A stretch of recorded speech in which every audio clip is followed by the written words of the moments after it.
Good morning and welcome back. I've been gone for over 3 weeks, so this morning's offering may be a little rough. It may not even get published, but it dang sure needs to be recorded because today is a unique kind of date. Today is February the 29th, 2024, and I am so glad to be back. I went on a journey to the other side of the planet just to see if everybody on the other side of the planet was the same as on this side of the planet. And indeed they are. We have different systems. We have different ways of doing things. We have different things in our grocery stores. We handle intersections in different ways. But basically, we are all the same. And the question I pose all the time in my program, and it's the name of my program, is who am I? Who am I? Who are we? Well, it starts with who am I, because everyone has to answer that question for themselves. And then when they answer the question, who are we? Now there can be some more commonality, but again, everyone has to see it for themselves.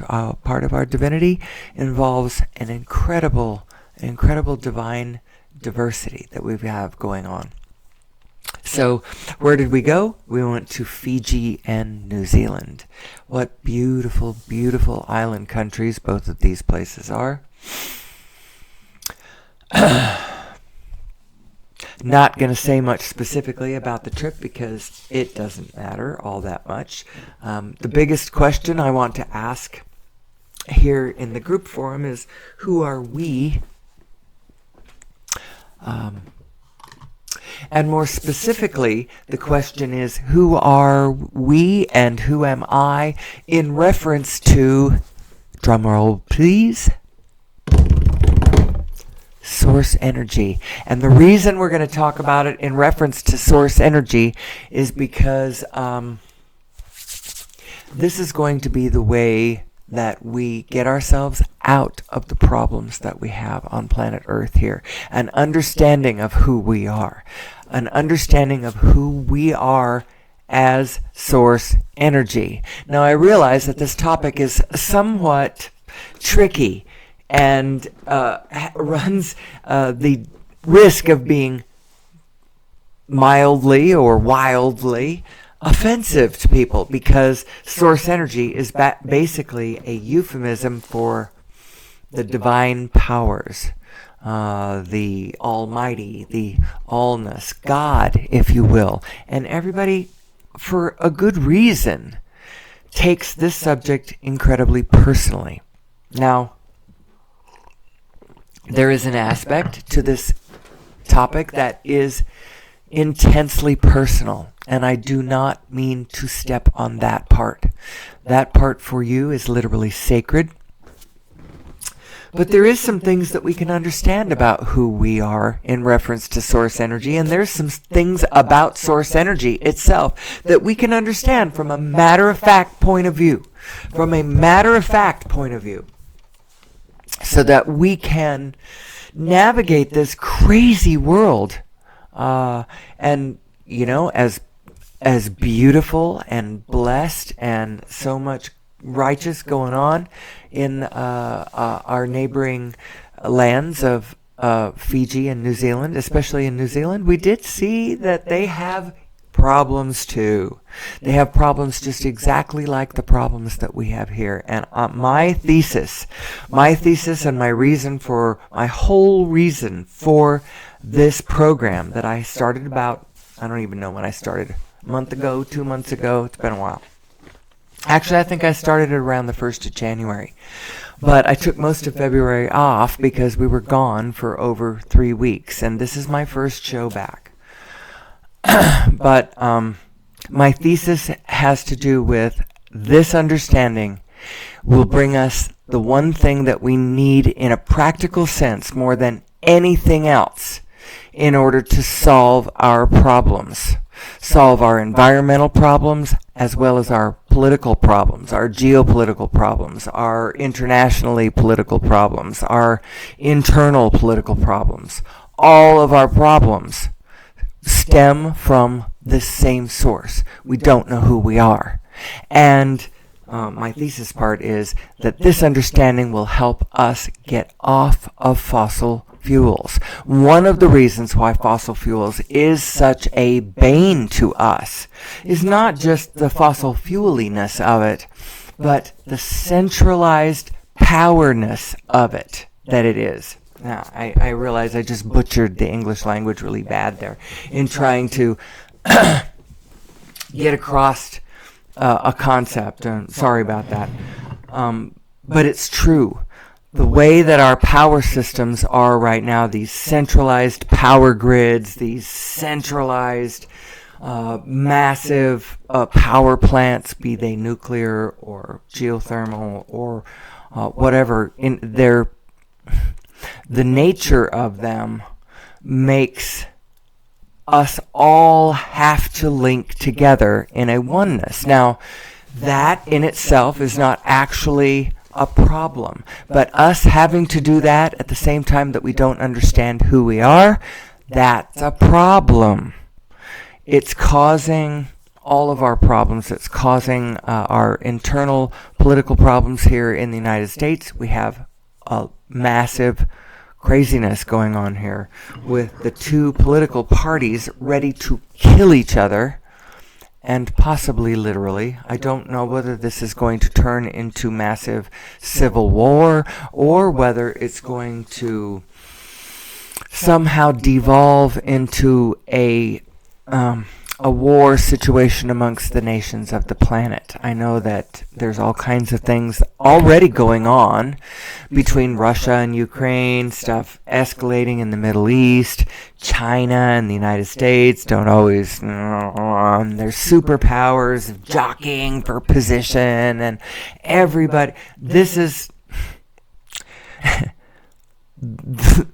a result of our literal power systems, the way we produce energy, the way we use fossil fuels, the way we generate electricity, even all of that stuff. It needs to change. It needs to change. And you might say, good luck with that. But the fact is that the unsustainable will not sustain. And no matter how much we pretend that it might, it won't. That's why we call it unsustainable. So,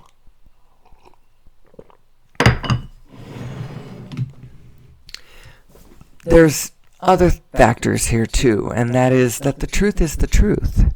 And the truth of our situation we haven't actually been addressing fairly and fully. So I'm going to try to jump in here and take us back to the beginning. And we're going to talk for a little bit about, remember, the base question to this whole show for here and forevermore is, who am I? Now, I get to ask this question because I am an I. And you can ask this question. This is a valid question for every single one of us, for any of us to ask this question. And then the answers are going to come to each of us in very unique ways. Our uniqueness, our separateness, our diversity is divine and sacred. I call this divine autonomy because, we're going to discuss the nature of reality and you're going to see what I mean about this divine autonomy. We are two things. We are both a divine wholeness and we are a divine separateness. And the two aspects coming together create this marvelous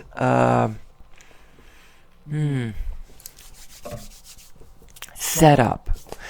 This is what I have to say to all of us.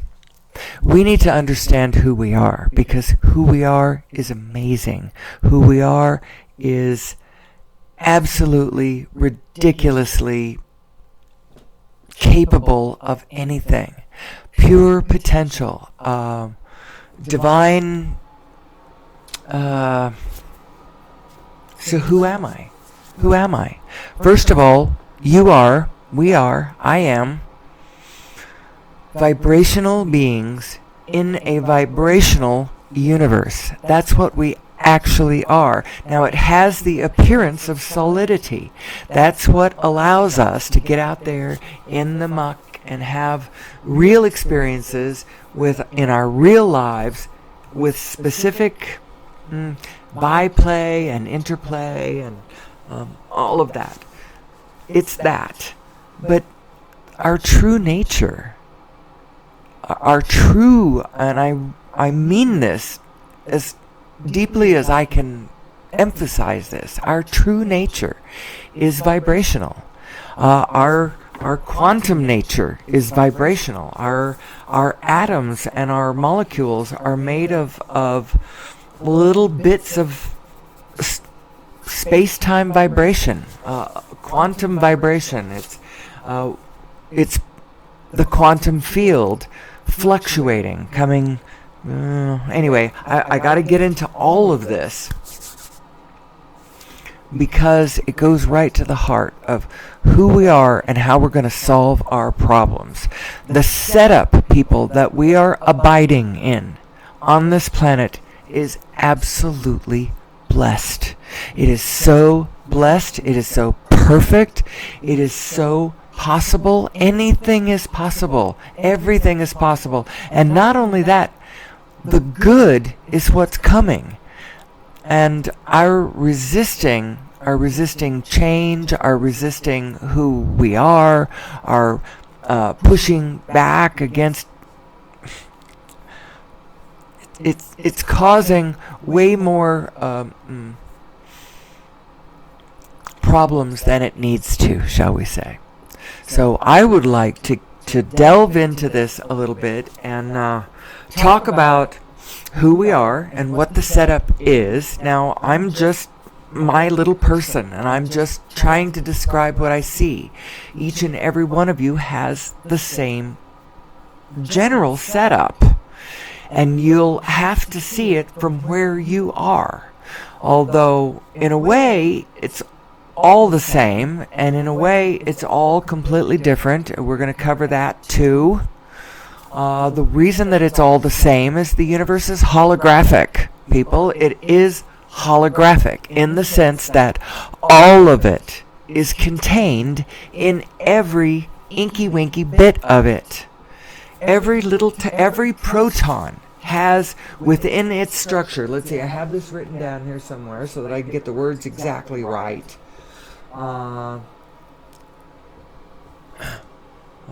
Well, for some reason I can't find that note, but I know that actually it's right here. The information of all of the protons in the universe are represented in the Planck field of every proton. The information, I'm saying, the information of it is encoded. It's not like the whole universe is in every proton, but it's like it's just like have a CD with an orchestra playing. The orchestra is not on the CD, but the information of the music they're playing is on the CD. So the information of the universe is encoded in the Planck field of every proton. And let's see, I had something else to say. Ooh, it's a binary system. We all suspected that, in a sense, it's a binary system. What is the binariness of it? It's at its most basic level, we're talking formless and form. Now, you may find that boring to take it all the way back to there, but I'm telling you it's really important because you are the formless coming into form. And your actual creation is not the empire that you are so driven to create from the outside, but your actual creation is yourself, because that's actually the treasure that you get to take with you. The rest of the treasure you've got to leave behind. But what I was saying about the holographic nature of the universe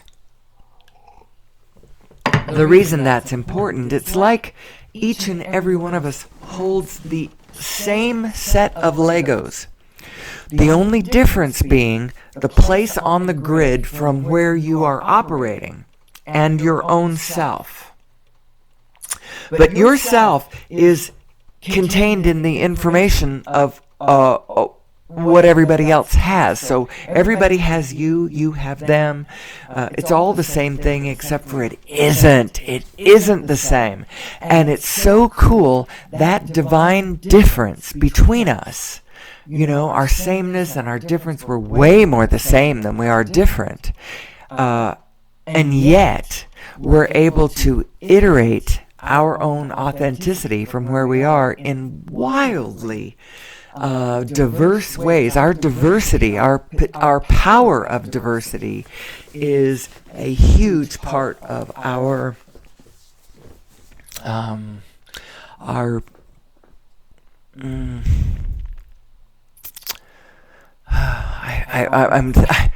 I want to say the word power, but I've been saying it, and then I want to use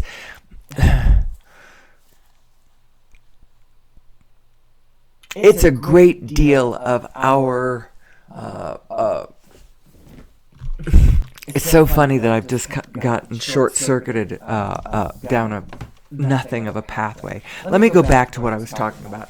Being a binary system. You are a kind of a binary being. Now, in a way, you aren't, because it's all one. It's all one thing. There is a oneness. There is a oneness to the setup. We are all one. And not just one with humanity. We are one with planet Gaia, planet Earth. We are one with the universe itself. We are one with the multiverse. There is one oneness. It is the Almighty. I like to call it the Almighty because it is a word that some people have already been using for this concept. It does not necessarily imply a anthropomorphized old man sitting at his desk, removed from the situation, decreeing, whether you're saved or not, judging all things and stirring his little finger. And it's not like that. The God that I believe in is both personal and conscious and one with me, but not anthropomorphized in any way. It is the Almighty, the allness that contains us all.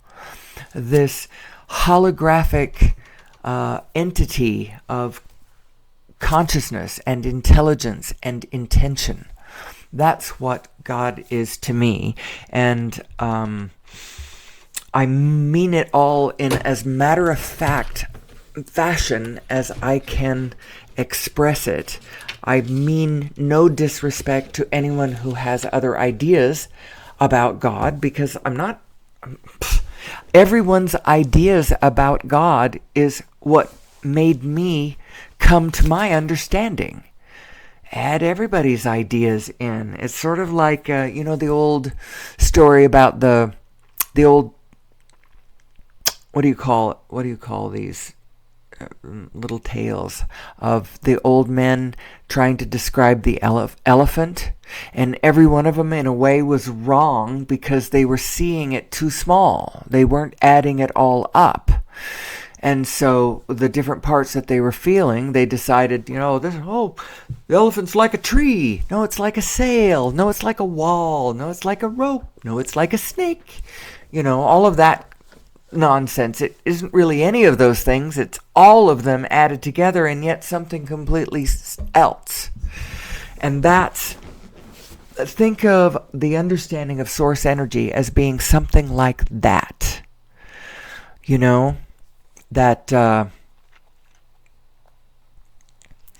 So everyone's ideas about religion got me to thinking about what it really was, because I realized that all of us are looking at the same thing and trying to describe it from our position. And nobody's wrong. Those old men who were saying the elephant's like this or like that, they're not wrong. It certainly is like a tree, like a wall, like a rope, like a snake, like a sail. Certainly is. And yet is something so much more.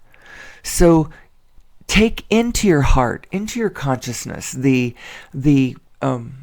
ideas and perspectives of every single person that you can swallow. If you can, what are they looking at when they say, it looks like this from where I am? They're not wrong. None of us are wrong. We aren't wrong. Everyone is right. And yet, in a way, everyone is wrong, especially if they are seeing their own rightness and not seeing everyone else's rightness. So you're right in your own rightness, but you're wrong in thinking that everyone else is wrong, because we're all right. We're all right. Everyone is right. Everyone is right. Find that position.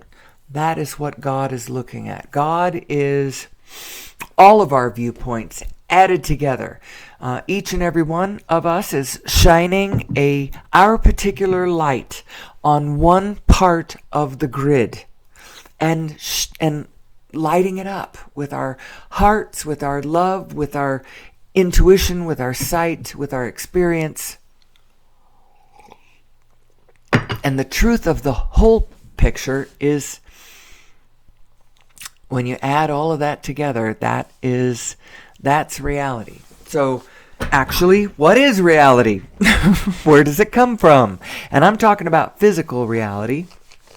I promised that my whole position has to do with wanting us to understand ourselves as source energy, both individually and collectively, and the situation as it the reality of the divine matrix, the quantum field, this morphogenetic field of pure potential, how it actually works, so that we can solve all of our problems on planet Earth. I want to solve all of them. I'm not going to just take one little tiny piece and say, well, I'm just going to try to make this little tiny thing better. Now, if that's what you are called to do, and that's what your heart moves you to do, then please do whatever, follow your bliss wherever it is. We need you to. Each and every one of us needs to be following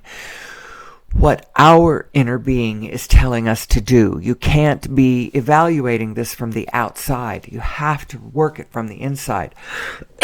Excuse me. That's part of the magic of this setup. Who I am and all that. So, pardon me, I just paused in mid-sentence and went and got a blanket because I was getting a little bit cold. And that took me a minute, and now I come back and I realize I don't know exactly where I was in that sentence. But I know what I am talking about in general, which has to do with source energy. I'm talking about source energy. Who are we? And how that is going to get us off fossil fuels. Because that's what humanity needs. It will decentralize our power structure. It will decentralize our political lives.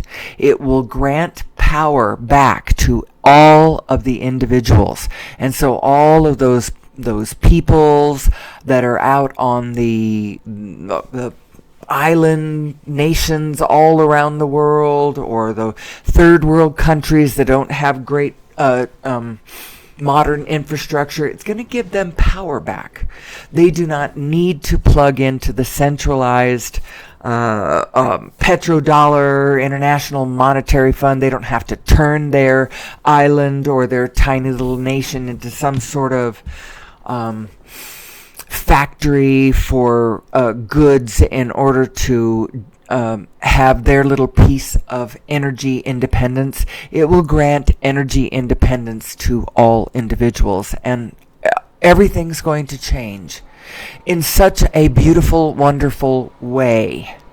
Now, I know that's where we're heading, but the more resistant we are to the changes coming to us, the harder this ride is going to be. That's how come I believe that my coming into this space every day and discussing who am I, from this point of view, and we're going to do this every day. So if I don't hit it perfect today, fine. Because I'm going to try again tomorrow, and then the next day, and the next day, and at some point I'm going to get comfortable enough that I'm going to ask you to come into my forum with me, and we're going to talk about this together. You know, we can ask each other questions. We're going to get clearer about who am I? Who are we as source energy? And how that understanding of source energy will help both us individually, find better individual lives for ourselves. This is more of looking at it from the law of attraction standpoint. How does this energy move, and how does my emotional guidance system inform me as to how I can find my happily ever after, my dreams come true, my better relationships, my,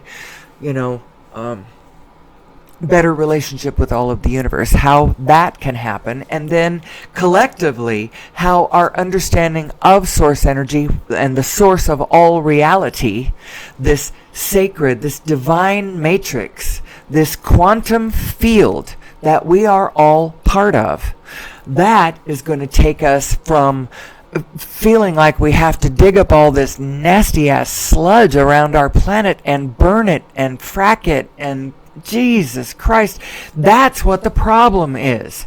Now, as far as global warming goes, we've got two problems going on. One is we are in the middle of a cyclical warming pattern that the planet is undergoing that we don't have any control over. And all the people who who doubt global warming, are there still any of those people left? What they're clinging to is, hey, this is just things that it's not human beings doing this. And to an extent, you're right. However, human behavior is massively exacerbating what was already a challenging situation. And I believe now that the only way out of it truly for human beings is we need to understand who we are. And we need to understand this divine matrix, this setup that we're in. And my program here, my little thing, I feel driven to do this in service to my people as we collectively come to a better understanding of who we are and how it is possible for us to get off of fossil fuels. It really is.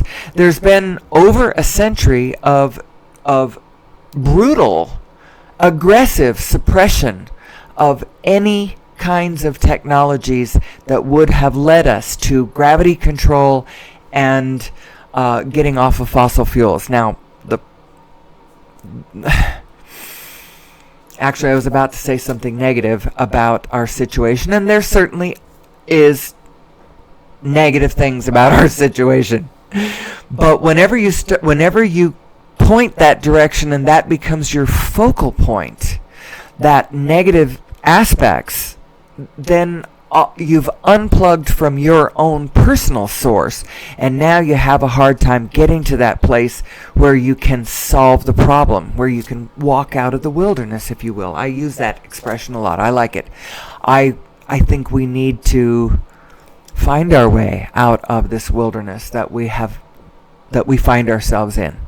And this show, I dedicate this show to that service. As a matter of fact, before I go any farther, I am going to hold on.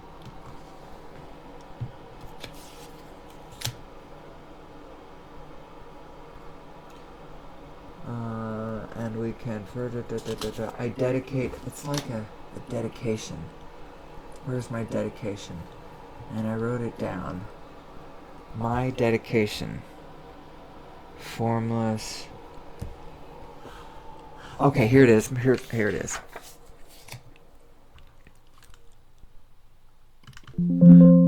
Oh. Wait a second. Have I paused? Oh, did I pause? I didn't pause. What the heck did I do? I'm sorry. If that makes an awkward place in this show, please forgive me. What I was doing was I have my notes spread out all in front of me. And before I go any farther, I just wanted to set my intention. Clearly for you, I do it for myself before I start my show, because I want no personal power myself, except for just the kinds of personal power that each and every one of us can claim. I want no power over you. So I set my intention to aid and abet the rising consciousness of humanity, to help us find ourselves in our own skin and our place in the universe. That's all I am after, and I believe it's enough.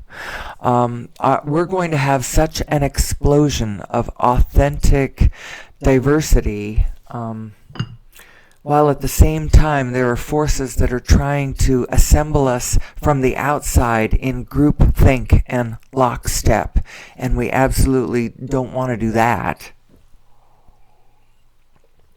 But the answer is not resisting that, but rather going about our own business instead. And so, to that end, we are discussing, who am I? Who am I as source energy? Who are we as source energy? What is source energy? How does it work? What's the mathematics of it? What's the source of it? The source of it is this kind of primordial spin. It's like, I said that we live in a binary system, and in a lot of ways, it is binary and it isn't binary. It isn't binary in the sense that there is one universe, there is one phenomenon, there is one wholeness that we are all intricately and inextricably connected to and part of. So there's that. And yet we are, each and every one of us, divine individuations of this great allness. Each and every one of us mans the center of our own personal individuated spin. So it's like this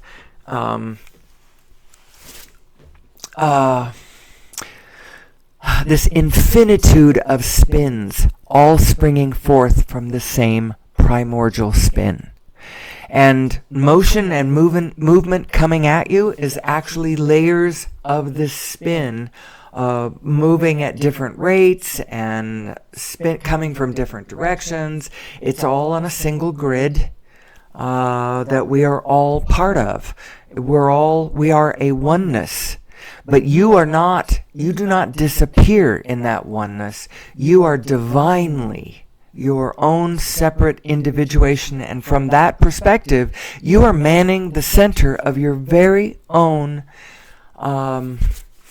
separate universe. You are the king of your own universe. You are the master of it. You are creating your own reality. You create your own reality, and you have so much power. You have power over the only thing you ever needed power over, which is your own experience. And you are dancing in concert with all the rest of that allness too, and it's a divine, beautiful thing, yada, yada, yada. We're going to talk about that, all the things that can be known, and then you yourself have got to go off and put together what this means to you, because I can't tell you, each and every one of us has to man the center of our own universe. So I did say we are living in a binary system, and we're going to talk about those binary aspects. What can you say about this binary system? It is formless and form. We already covered that slightly. There's so much more to say about that, because that is the quantum field. You are this morphogenetic field. That's what you're made of. You are made of atoms and molecules and atomic particles and subatomic particles and forces and Coriolis forces and torus and blah, blah, blah, toroidal forces. You're made of all of that. You're made of these energies that are what the whole universe is made of. And so you are that formless coming into form. And your job in your life, between your birth and your death, and then beyond, because actually that doesn't end anything, it just starts new phases. Your creation is yourself. You think you're building a house, you think you're building an empire, you think you're building, but what you're really creating is yourself. So you're formless and form. You are eternal, and you are the quantum field, which is your eternal aspect. You are that, a continuum of energy and information. You are that, but you are also your physical body, your specificness, your general and your specific. You are the quantum field. You are your physical body. You are the macro and the micro. You are both. You are the allness and the individuated oneness. You are timeless and temporal. You are vibrational. And you are also your conventional self, your Newtonian conventional self. You are that too. But it is not separate from that vibrational aspect of you. You are vibrational. And you are allness and you-ness. You are holographic. You are all those things. And then you are yourself. You know, you got a name, you got a job, you were born a certain day, you have certain ideas about family, you live on a certain location on the planet, yada, yada, yada, all those specifics. This is who you are. But,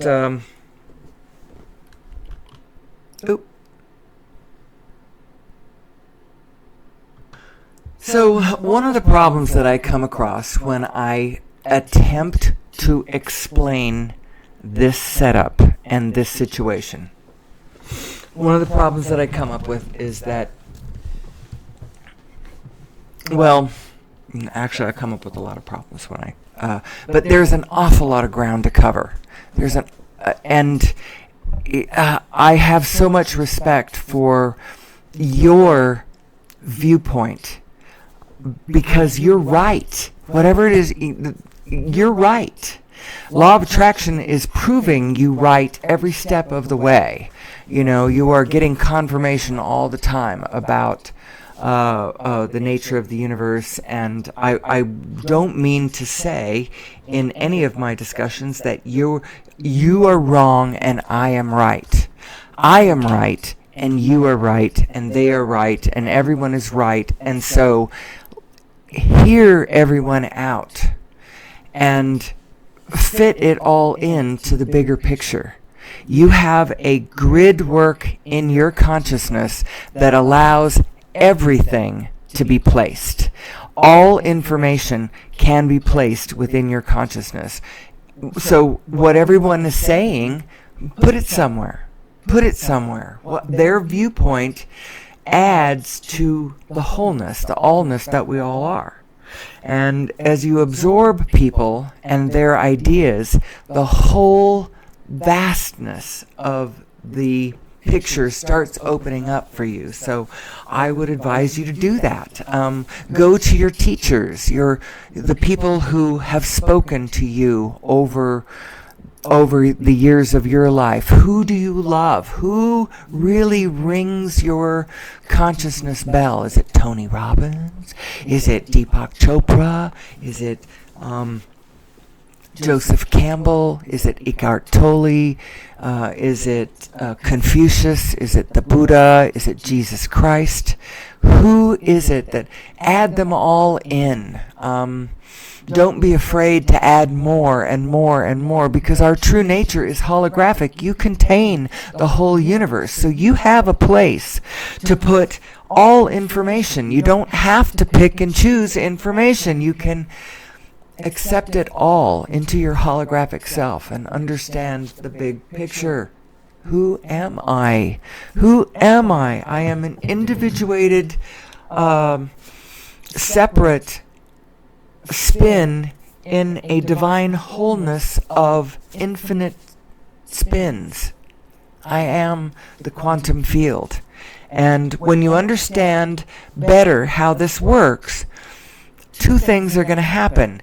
You're going to be able to manage your own life more cleanly, more satisfying to me, the things that I love, the colors that are my favorite, the kinds of peace and organization and prosperity that really rings my bells. How do I do this? Do this by developing a deep relationship with your inner being, who is the vibrational aspect of yourself that is in concert and communion with the rest of the allness. If you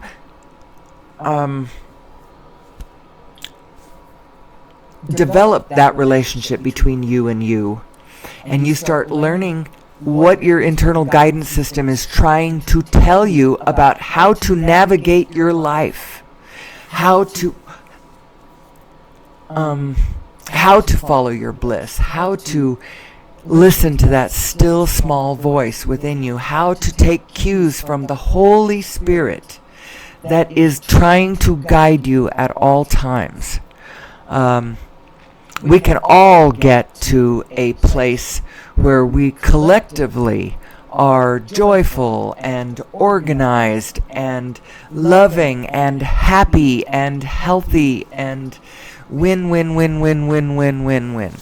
So there are so many things to talk about. I don't know whether I will get to all of them today.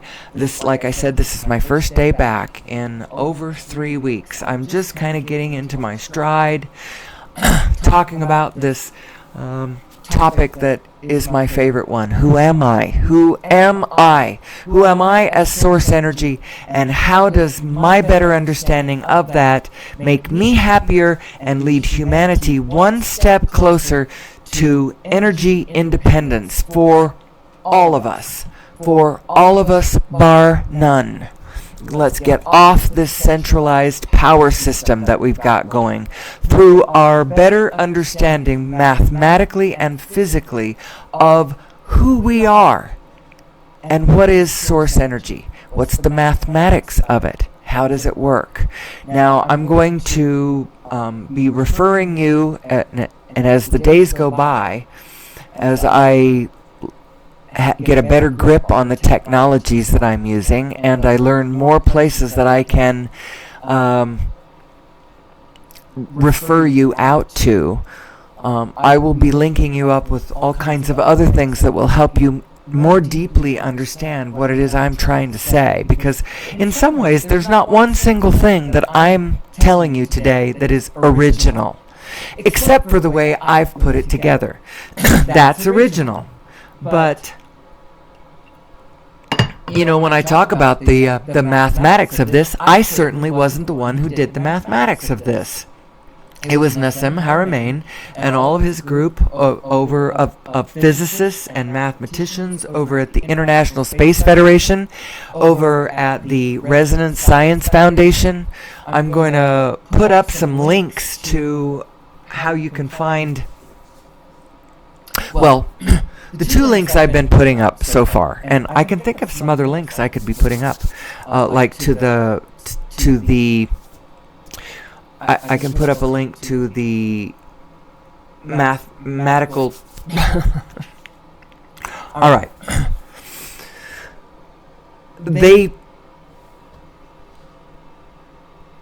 there's a couple of scientific journal papers, open source papers on different subjects. I can put up I have been putting up the links to, there's a movie called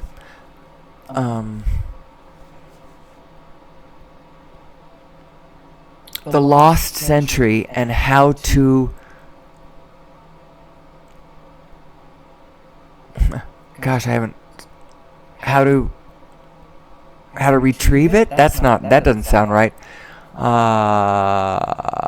Lost Century and How to Reclaim It. That's what it was. The Lost Century and How to Reclaim It. And the whole thing is on YouTube. So I bought my copy on Amazon. It's available for sale on a lot of platforms, but you can just go right over to YouTube and get it for free. And I have YouTube Premium, so I don't have to listen to commercials, but whatever. However you want to do it. The Lost Century and How to Reclaim It. And then a 37-minute video that explains Nassim Haramein's paper. It's not just him. He's got a couple of other people that wrote this paper with him.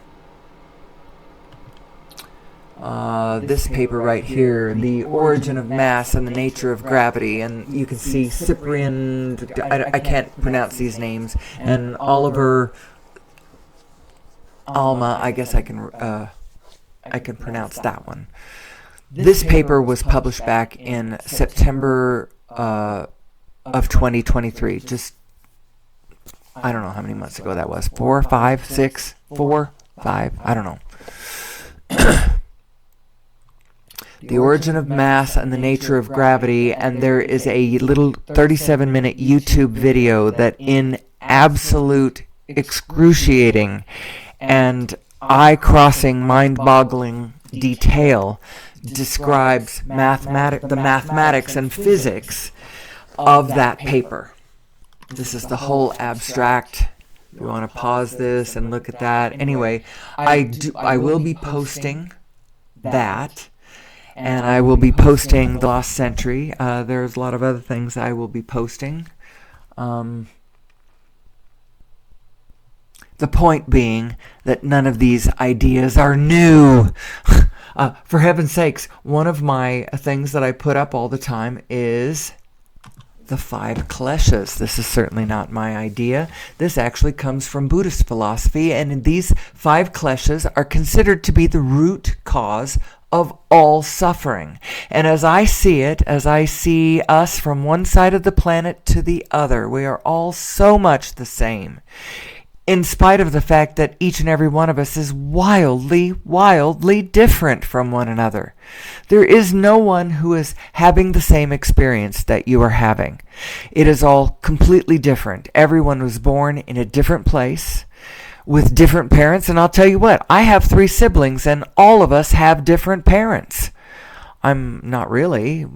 We were born from the same mother who was fertilized with the same father, but my siblings' parents seem to be way different than the parents that raised me. You know, we all have we can be walking down the same street, and it appears that we're all sharing the same experience. And in a way, there is an aspect of that experience that is shared. But within that shared experience, each and every one of us is having a wildly, wildly different experience. Different thoughts, associated different things, different emotions, different everything. So what are these 5 kleshas? Not knowing what's real. Isn't that interesting? Grasping and clinging to the unreal. When you don't know what's real and what's not real, you start grasping and clinging at things that are not actually real. Being afraid of the unreal and recoiling from it. And identifying with an imaginary self and fear of death. You wouldn't have fear of death if you understood who you really were. And I see it not so much as identifying with an imaginary self, because I see, remember, we're a binary system. And this is how I see our binary are two binary selves. This one on the left is represent this wide open aperture. This is your inner being, your broader perspective, who can see the whole picture. It's vibrationally in concert with the whole of the universe. It is in touch with a vibrational truth that I call the allness channel. It's that encoded information about all of the protons of all of the universe encoded across the Planck field of every individual proton. It's happening vibrationally. Your inner being is reading this as information comes in across all of your atomic structure. Your inner being is in concert with all of the information of all of the universe, because remember what I said, we are holographic. Your inner being's reading that. That's how come your source knows where all the things you want are. How to get you from where you are to where you want to be. Knows everything that you have ever been or done or seen, or what's happening now and what's coming next. It knows it all because of the nature of this universe, this setup that we are in, this divine matrix that we are all a part of. And when you understand how cool it is, by osmosis, you're going to realize how cool you are and what you can do to A, have a better life for yourself, and B, bring us all to a better, more joyful, more Oh, I'm sorry. I just got carried away with how exciting this all is. We really are going to solve our problems. Our problems are going to be solved by us having a better understanding of who we are. Let's go back to those 5 kleshas for just a minute. So that identifying with an imaginary self, I think of it more as overly identifying with your expirational self. So you got your source energy, broader perspective, vibrational aspect of yourself represented by this picture on the left, this wide open aperture. This one on the right is like you dialing in, focusing in on the specifics of the grid where you are, your life, your specifics, your physical body, your actual relationships, your all of that. That's you from that point of view. And that grasping and clinging, that identifying with an imaginary self, I see that more as overly identifying with that specific self, while at the same time being ignorant of this greater self, your broader perspective, your vibrational, holographic inner being connected to the divine aspect that you really are. That's who you really are. You are the field. And all of the things that we see as problems right now on planet Earth are actually field phenomenons. You can't get away from the fact that you are an aspect of a greater field that is moving together, that is morphing together. Your neighbor is your unknown self made visible. You are this field, and we are all holographic, and each and every one of us is kind of reflections of each other. And then in a mysterious way, because it all is one, it is the Almighty, there is no separation between you and everything and everyone else. There really is only one of us here. There is only one of us. And so when you understand this fully and understand it in physics, and you understand that there's mathematics backing this up, this recognition of this holographic divine ether that we are all participating in,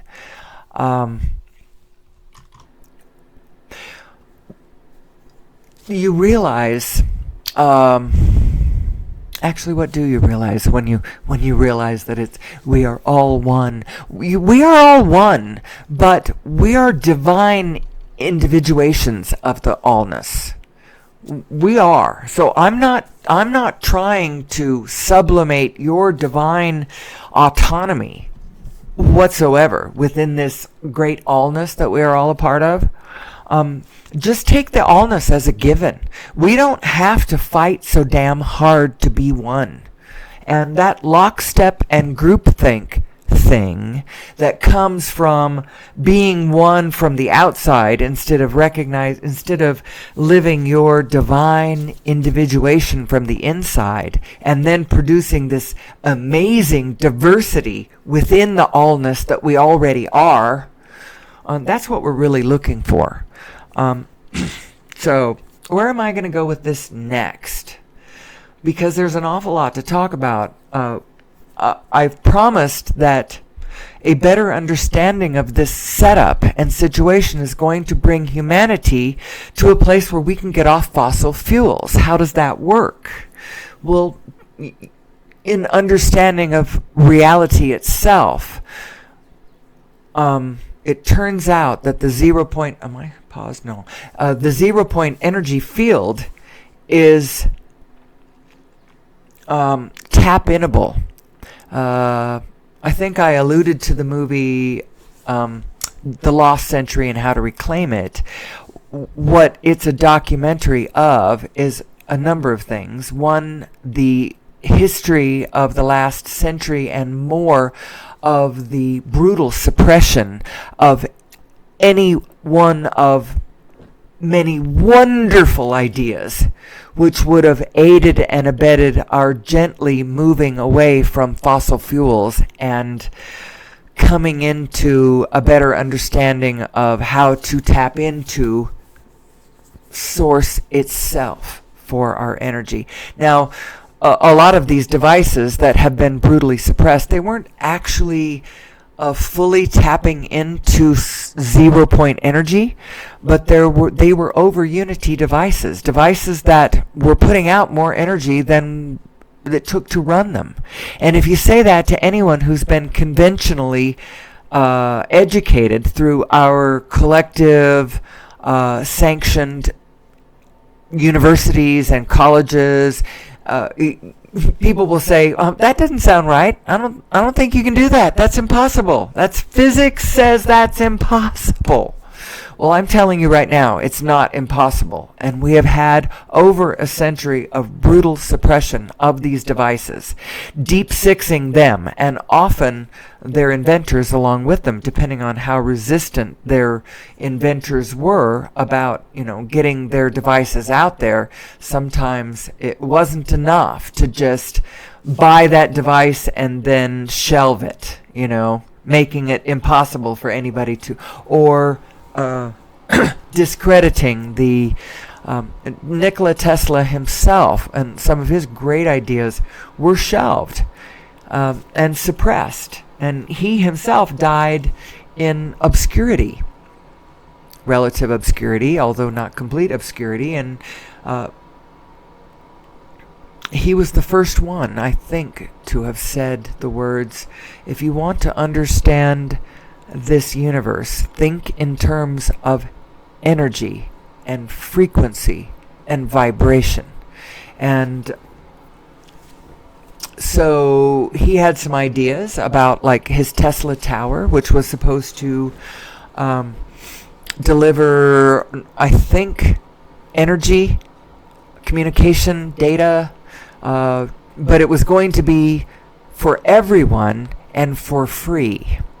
When his financial backer, J.P. Morgan, realized what he was trying to do, he pulled his financial backing. He shut him down because J.P. Morgan wasn't interested in giving away something as valuable as that.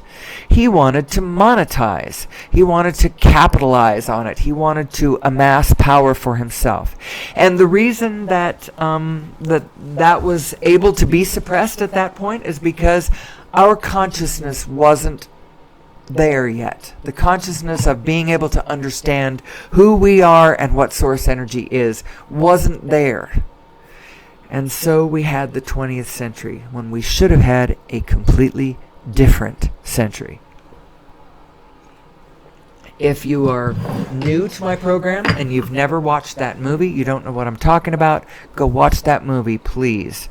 It also gives some insight into the suppression of information about UFOs, too, and why they have been suppressed and ridiculed and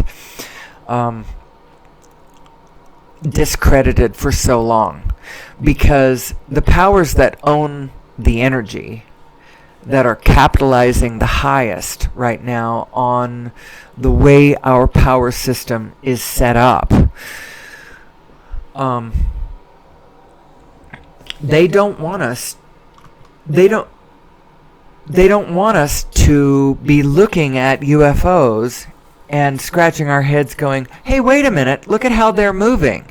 They are demonstrating a power system and a power source that we don't have. It's all about the energy. It's all about the power. It's all about geopolitical power. But the answer is not to push back against it. Because the fact is, so remember the name of my program. Who am I? Who am I? Who are we? A really, really important fundamental point to all of this is that there is no us and them. There is only us. Only us. Only us. And all of the bad things that human beings have done, are doing, are in the process of doing right now, and have done throughout all of history, nobody else did it. It's not, oh, those nasty, dirty Catholics, or oh, those Protestants, or oh, those Muslims, or those Nazis, or those Huns. It was never someone else. It was always us. It was always us. It was always us. And that, I think, is hugely important as we, especially at this time in our history, because there's a lot of us and theming going on right now, and you've got to understand that the enemy is not in the form of a human being. There is no human being that is your enemy.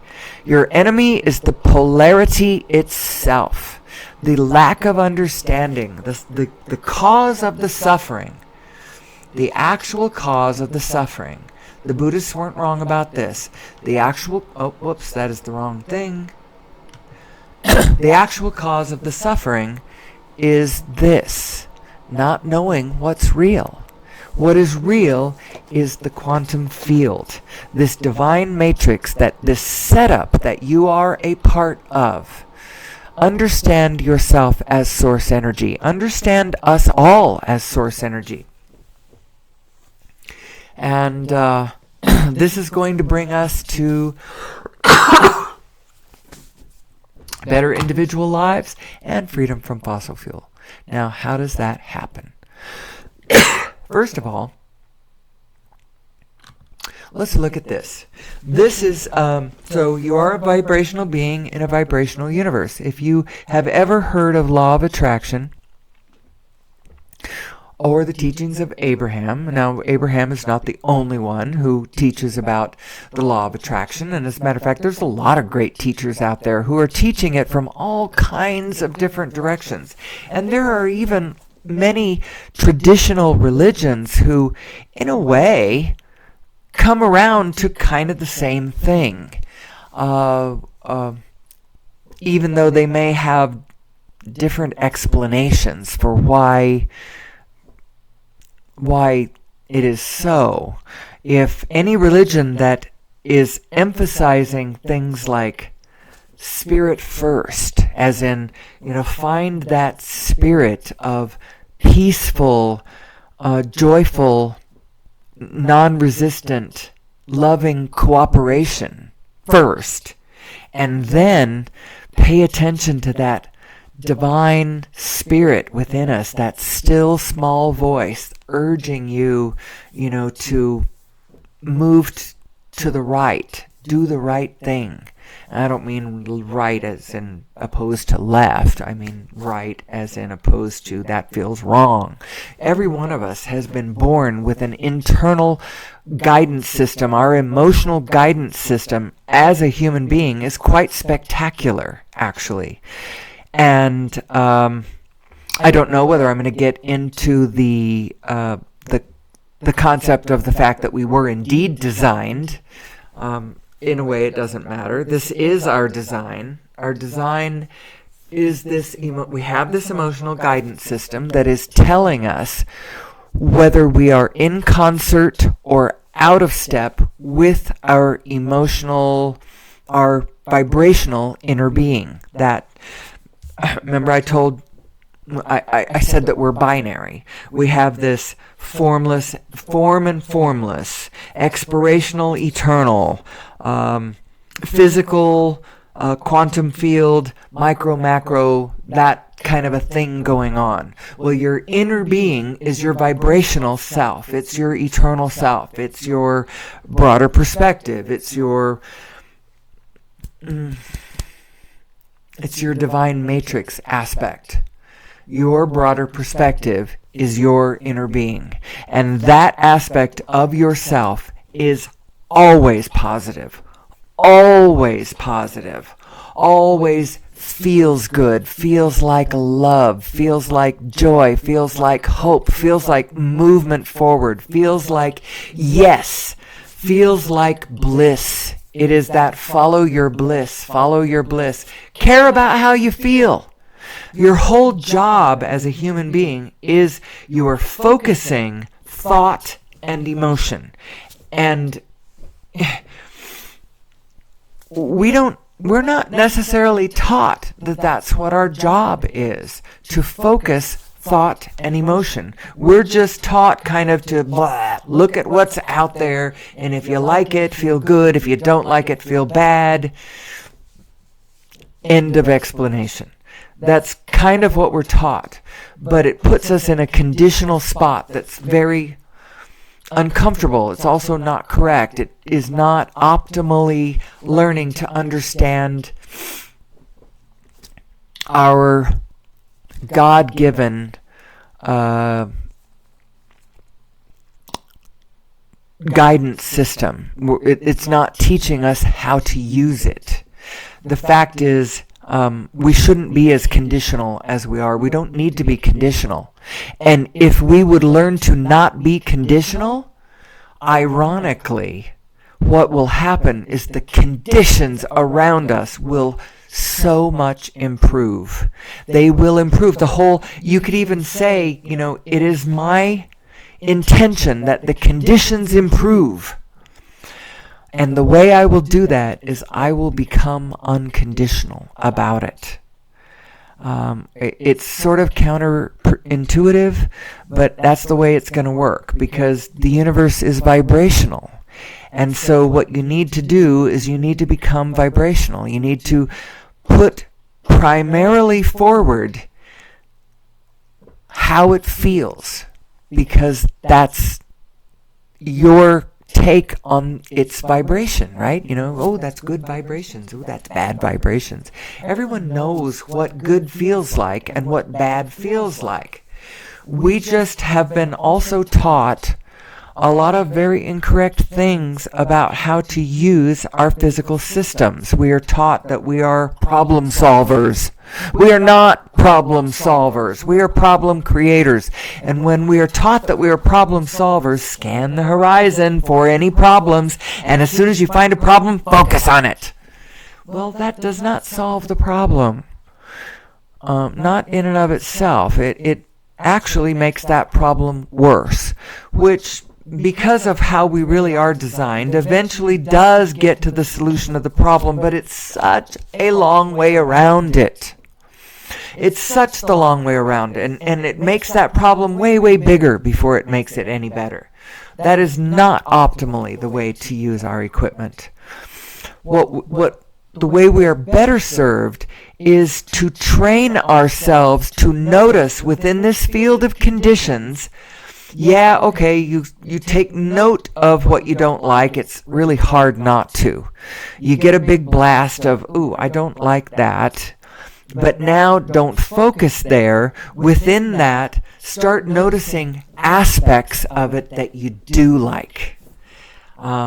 Because the way that your focus and your attention works, we're actually designed to put that center aperture, that aperture of our focus needs to be centered around the good, not the bad. Because whatever we are focused upon, that vibration is what we are creating more of. That direction is where we're going. And so if you are always focused in the negative, you may think you're trying to make the world a better place, but in a very real and immediate way, you are making the problem worse. Now, ultimately, everything is always working out for us. Everything is always working out for me. Everything is always working out for you. But it's all working out for us. Specifically, and in this moment, and based on what you're focused on, it may not be actually working out for you. As in, if you say something is going on in your life that you don't like, it happens to all of us. All of us have things that are happening around us that we don't like. People in our lives that have lost their minds, even collectively as a human species. Even if you individually, everything's going great for you, as a human species, we still have issues because we're on fossil fuels, we're poisoning our planet, things we're doing are not sustainable. There are billions of us that live without adequate energy of any sort, without adequate food. They're in war-like conditions. They are being bombed. They're in refugee camps. There is a tremendous amount of suffering going on planet Earth right now, even if you yourself are living a very blessed life.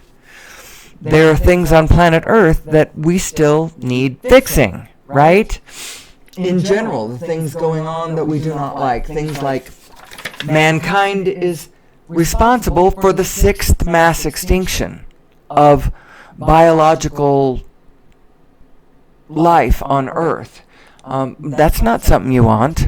Our deserts are expanding because of those marginal beings on the edges of the desert who have no access to any form of energy at all, except for the bits of biological fuel that they can collect and burn to cook their food. And so that's what they do, and it makes the deserts grow. We don't have to do this, people. We do not have to do this. Let's see, Garbage Island, that big swirling pile of garbage in the swirling in the Pacific Ocean. I actually have never Googled that. I'm sure that there's pictures of such things. In any case, war. Don't like war. And our wars are growing. Our pressing up against one another, intruding on one another, we're making each other uncomfortable, and we're starting to fight with each other. And that's going to get worse, by the way. Let's see. You know what I don't like? I don't like to be told that the way that I live my life is killing my planet. I don't like that. I don't want to be that way. And you know what? My embracing personal austerity is not in itself going to fix this problem. We as humanity need to understand who we are so that we can get off of fossil fuels. So when I'm done with this show, and it's going to be done here in just a few minutes, I don't think I'm going to cover every single thing today. I don't feel like it. I've done a fairly good job. I've gone over an hour. There's a lot of things I have not mentioned. that I may not end up mentioning. I usually go through that whole mathematical paper that that I alluded to. This one here, the origin of mass and the nature of gravity. I have some slides that I have grabbed from the YouTube presentation, the 37-minute long one of this. I'm going to post that 37-minute thing, so you can just go look at that if you're interested. I also let's see. I didn't talk about us being actually designed. We probably are genetically modified creatures, which is one of the reasons why we are so special. We are so special. We did not incrementally develop over millions of years. Part of us did, but we were tweaked along the way. Somebody went in there and just bumped us up just a little bit. And it makes all the difference. It's how come we are designed the way we are now, with our emotional guidance system being the system of focusing our thoughts and emotions and interpreting the world around us. Well, if we don't understand that, then we become very conditional. We start focusing on the negative, and then we start creating that negative. That's why human beings have created a lot of the nightmares that we have created. In our zeal to fix problems, we have just actually expanded those problems. But as soon as we understand more fully who we are and how this works, the good news is, people, is there's an answer to this. There really, really is an answer to this, and that's why I am so excited about this show I do, because this is not a litany of all of our problems. This is not an explanation of, how wrong we are. This show is all about how cool we are, how blessed this setup is that we find ourselves in, how cool this quantum field is, how malleable is the situation, and how best to tackle it. We can get off fossil fuels, we can understand our own natures, we can live in peace and harmony with all of the biology of this planet, and we can start creating a wondrous, co-create a wondrous world with all of the rest of the biology on this planet. And I myself can hardly wait. We went to New Zealand and Fiji, and the life over there is absolutely extraordinary. The natural, it's just so lush and alive and vibrant, and we live in a wonderful, wonderful situation. And even though it appears that we have problems, there is a way out of our problems. Let's see. So I'm not quite ready to end yet. I want to throw in a couple more things here. So I claim that the world is vibrational, that the universe is vibrational. And in order to understand it more clearly, I should think in terms of energy, frequency, and vibration. And sometimes that's kind of hard for us to do because we do not feel like vibrational beings. We feel like solid objects. We feel like solid beings. That's why we go to physical doctors who examine our physical bodies and give us some physical advice about what we physically ought to do about these physical objects that we inhabit. But we are indeed vibrational. And I came across a concept that helps us to understand how to conceptualize this. So the study of cymatics is the study of how vibration relates to physicality, how form relates to vibration. And so this right here I'm showing on the screen right now is a bunch of cymatic patterns. They are digitally produced. You pipe a vibration through some sort of a digital device and it comes out with Boom, shows you a pattern. And every vibration is going to produce a completely different pattern. It will never be the same. Different vibrations, different patterns. Just works out that way. Now I'm going to show you something else. These are also cymatic patterns. And it shows how the Hans Jenny was the founder of this line of inquiry, if you will. He would take a metal plate, and for visual sake, it's best if you take a dark metal plate or light metal plate and dark granular medium, or vice versa, so that you can see the contrast between the plate and the medium. You've got a metal plate with a granular medium sprinkled on the top. Pipe a vibration through it, and lo and behold, a pattern appears. It's not random. It is organized. A pattern appears. Raise the frequency of that pattern, and it becomes more and more and more complex. Now, what happens when you're between vibrations, so you go from one vibration to another, and that pattern's changing from one pattern to another. In between, it looks like chaos. The first pattern is starting to dissipate. The second pattern has not fully appeared. It looks chaotic, but it isn't really chaotic. It's just that some things are falling away and other things are coming into being. Do you hear can you sense where I'm going with this? This is what's happening around you. We live in a vibrational universe, and the vibration of many of the pattern of the vibration of many of the things we have lived with is falling away. It's not sustainable.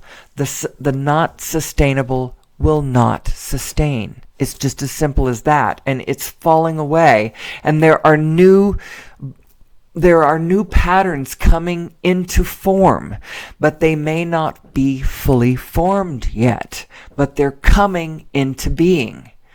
Your inner being knows about this because it's reading the vibration. It's not looking at the form, and the vibration precedes the form. Vibration first, form second, and you can tell what the form is going to be like, in a way, by how it feels. If it feels bad, you're not going to like it. If it feels good, you are going to like it. And so the whole secret is follow what feels good. Focus on what feels good. Bring into being that which feels good. But you got to understand the universe that we live in. You can't just be this, irritatingly positive person who cannot see the bad. You actually do need to look at what it is you don't like. Look at it and then move on. Then, take that hit of, gee, I don't like that. Now what do I like? We'll talk about that further tomorrow. I don't think I'm going to get really deeply in this today. I just wanted to show you these cymatic patterns because it kind of gives you a sense of what's happening, how the universe can be vibrational, how that's even possible. You can see on the upper left and lower right, those are actually cymatic patterns that appear in nature and illustrate to us that, yes, indeed, this is a vibrational universe and you are a vibrational being.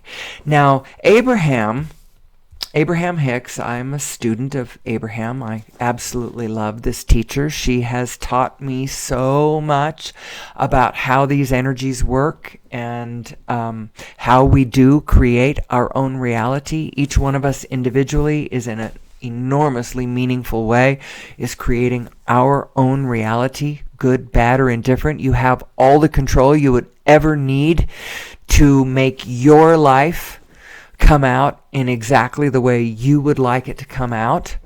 But you got to get real about reality itself. Where is it coming from? How does it come into being? Who am I? Who am I? Who are we? How does this work? You got to get real about that. Now, she does tell us another concept, which is actually a game changer.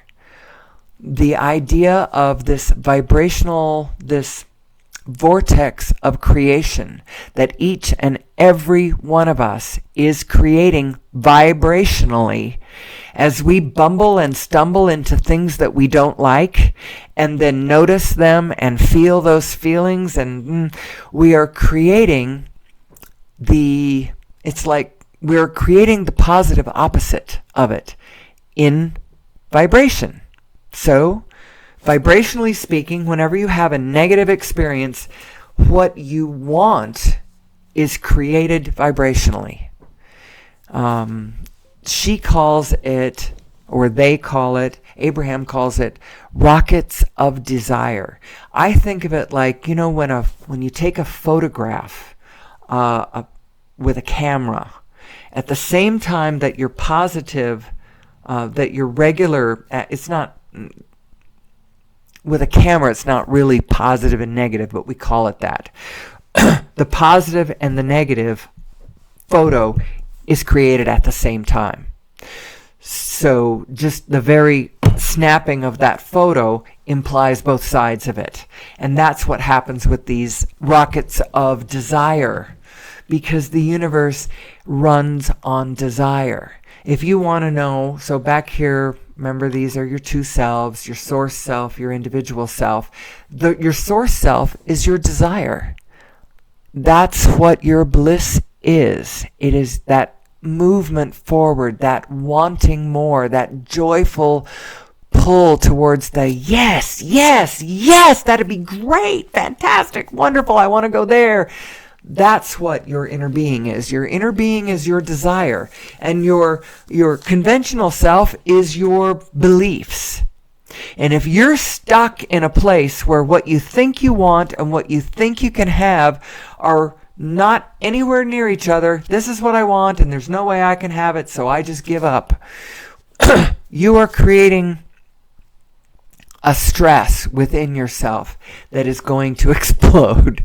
You need to find a way to focus your desire and your belief into the same place and then move forward. That's an understanding of this, and in later days I am going to get deeper into that. If you're a student of Law of Attraction and have listened to Abraham Hicks, you may already understand what I'm trying to say. I'm just coming at it. I'm paraphrasing from a different direction, that the exact same teaching about momentum, about this vortex of creation, which is, so as you have lived your life and taken note of everything that you prefer, through banging around in contrast. So anytime if you stub your toe, created in that vortex of creation is a more comfortable toe. You've sent out a rocket of desire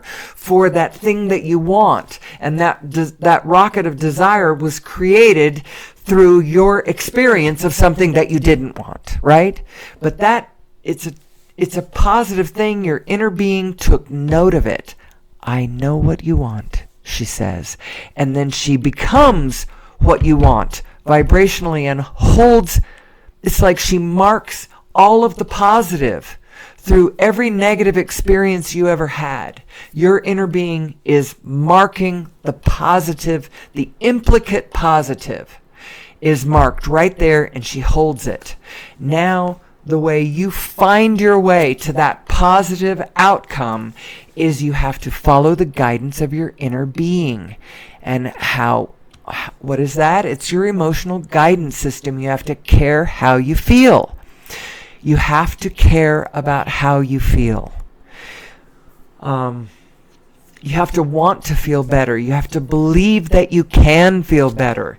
It's nice to know that your natural self, your authentic self, is actually a joyful person. The negative aspect of you has to do with your configuration as a human being. It is not an indictment on existence itself. your negative emotions are being caused by the way you are focusing your thought and your emotion, the direction that you're looking, the interpretation that you're having about whatever it is you're looking at. Your interpretation is off. It's off in the sense that it's not agreeing with your broader perspective's interpretation of the situation. And I'm telling you, your broader perspective knows and you don't. So when you disagree with your broader perspective, have some humility about that. You know, the fact is that you are love, and you are loved, and you are blessed, and you are living in a universe that is pure, positive energy. We're going to talk more about that as the days. So, what does it mean? The law of attraction implies the laws of momentum. As you dial in your focus of your attention and your emotion, as you focus in to specifics, that's like putting the gas on the momentum. That's increasing the momentum. That's making everything move faster. So if you're in a negative place, you don't want to put on the gas. You want to back out. Because anytime, if you are in a negative emotion and you start looking more and more specific, you're just going to increase the momentum of that negative emotion. And because you're in a state of negative emotion, it's implying that you're disagreeing with your broader perspective, and so you're not doing yourself any favors. Back out. How do you do that? Go general. So say you're looking at something very specific that you didn't like. Your lover has left you. Your lover has left you. And the more specifically that you look at that and the more terrible that you feel about that, the more that you are walking down. Actually, I had a thought about how to describe this earlier, and now I'm not really sure what I'm going to say about this. These are your four general states of being: specific, negative, general positive, specific positive. The goal is to find your way into a positive emotion. It's not just because it feels better to be in a positive emotion. Sometimes you think that it feels good to get really pissed off at somebody. Well, it depends on where you are on the emotional scale as to whether anger feels better than where you are. If you're in depression, you're right. Anger feels good. But don't stay there, because there are things that actually feel better than that. Joy, for instance, feels a lot better than that. But you may have to work at climbing up the emotional scale. Focus your thoughts. Your thoughts and your emotions they're a co-working system. It's not just the conditions that are causing your emotions. It's the way you're thinking about those conditions that are causing your emotions. And so you need to work on it. You need to massage your thoughts. You need to work on finding a way to think about it that brings you into harmony with what your inner being knows to be true about who you are, what you are, how it works, where everything is. Your inner being is sitting there knowing who you are. Knows you are the quantum field, knows you are eternal, knows you are in concert with all things, knows you're expanding, knows that you are made of nothing but love. Nothing but love. You are liquid love expressing into this density. That's what you are. There is no us and them. There is only one of us here. And the polarity itself is the enemy, not the Nazi. The Nazi is not your enemy. The polarity of us and them is your enemy. And the Nazi does the us and them, and if you make the same mistake and go, oh, I'm fine and that Nazi's not, it's us and them, you make the same mistake. doesn't seem like that because it seems counterintuitive. It seems very obvious that the Nazi's the one who's wrong. And I, the one who is identifying that Nazi and seeing how evil they are as they murder, blah, blah, blah, blah, blah. That, you're still wrong. It's the polarity. There is only one of us here. And we all belong to this holographic divine matrix that is just so cool. This setup is amazing. I'm going to come back every day that I am able to do this for the rest of my life. I will be coming into this space and we're talking about it. Who am I? Who am I as source energy? And I'm not going to let up until at least I see my people beginning to get the idea we can get off of fossil fuels. We do not need to be on this negro veneno. It served its purpose. It is 100 years overdue that we get off of it. There are so many other ways that we can go. And when we go in these other ways, it's going to grant back power to individuals, to villages, to small countries. It's going to decentralize everything. It will decentralize our power structure. It will decentralize politics. All of the things that you imagine are our worst problems are going to magically begin to vibrationally fall away. I say magically, but it's not magical. It is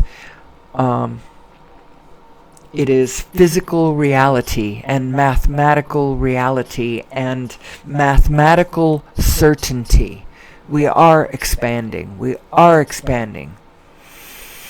We are going to be okay. I'm almost positive of it because each and every one of us has an inner being, and mankind itself has an inner being, a collective inner being. And our broader perspective knows what's really going on.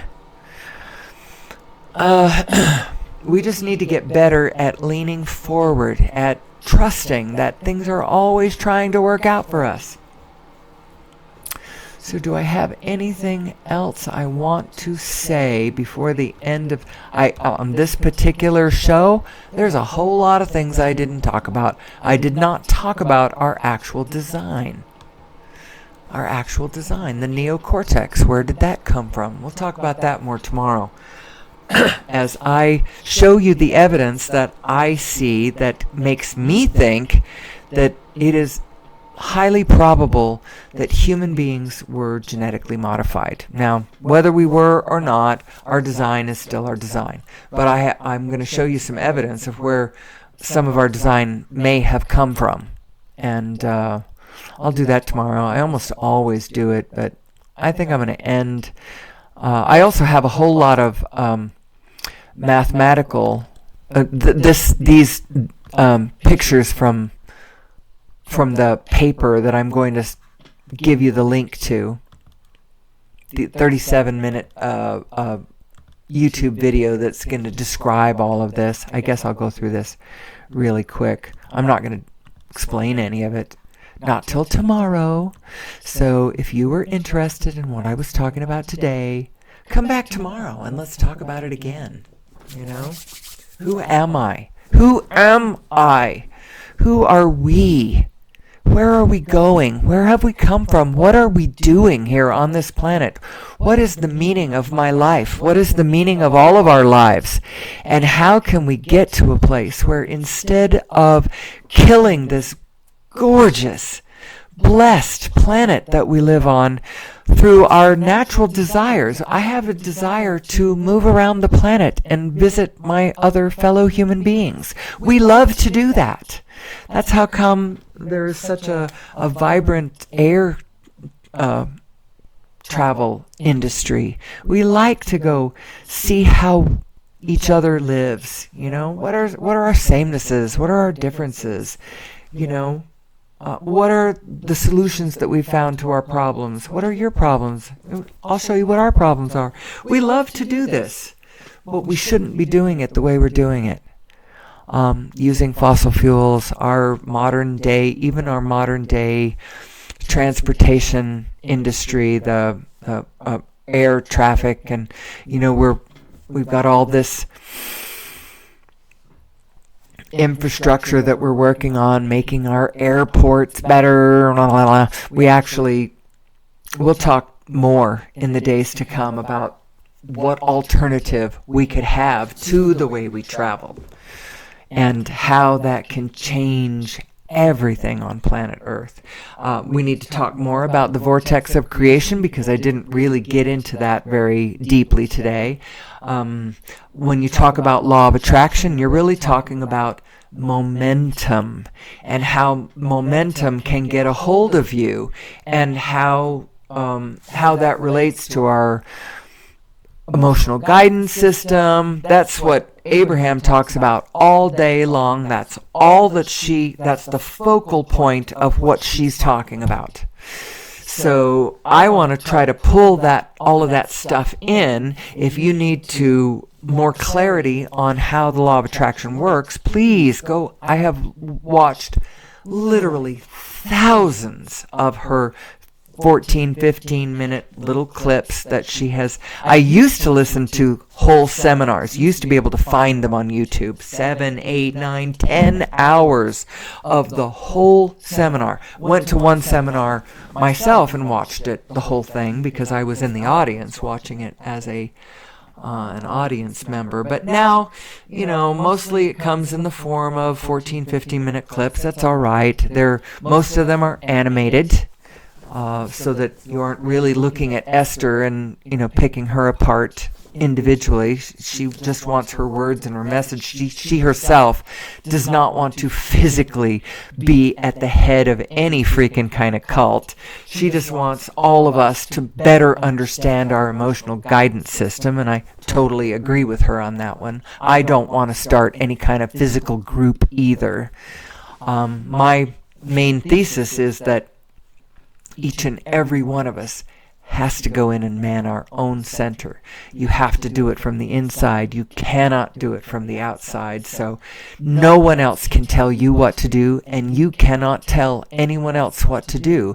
What you can tell them, you can help them understand their setup so that they are better equipped to go in and, feel it out for themselves.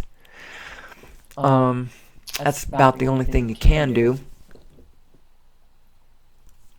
In any case, we will talk more about that in the days to come.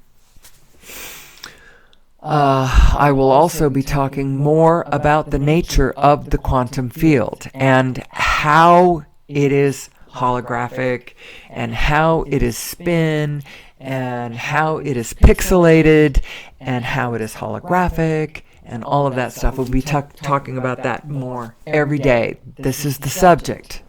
Who am I? Who am I as an individual? Who am I as a species? Who am I as a powerful creator? Who am I as the quantum field? That's basically what the whole show is in a nutshell. And it is very difficult to put all of that material in a nutshell. But we try. We do our best, and every day we get better at this. And so I hope very much that you will join me again tomorrow. I will leave you with, let's see, I have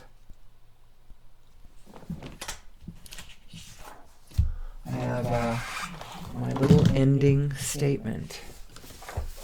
We're going to see how well this works as an ending statement. We all create our own unique reality within this one common one that we all share. We are dreaming this common reality into place. Let's learn how it works so that we stop nightmaring it into place instead. And until next time, may the source be with you. Amen.